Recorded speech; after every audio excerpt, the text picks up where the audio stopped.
Hi, welcome to HardReset.Info channel, dear viewers. In front of me Honor 7X device, and now I'm gonna show you how to set up HUAWEI share on your smartphone.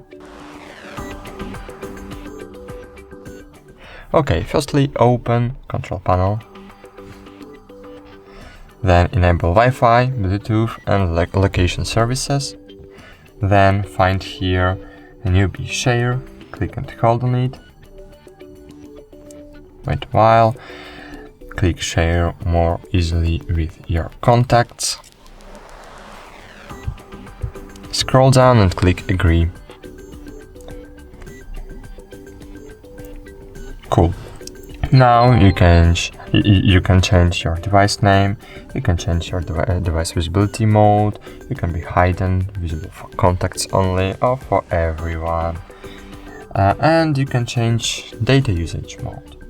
You can change without internet only Bluetooth mode, Wi-Fi only mode and merged mode.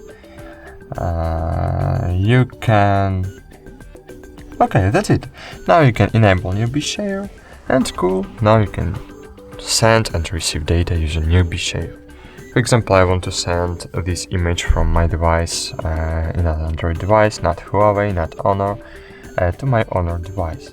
So I just click on share, then HUAWEI share, then I will see here my Honor 7 device, and by clicking on it, I will see devices sharing window on my Honor device. By clicking on accept, image will be successfully sent. Okay, image was sent. That's it. Thanks for watching. Like this video, subscribe to our channel, and bye. See you.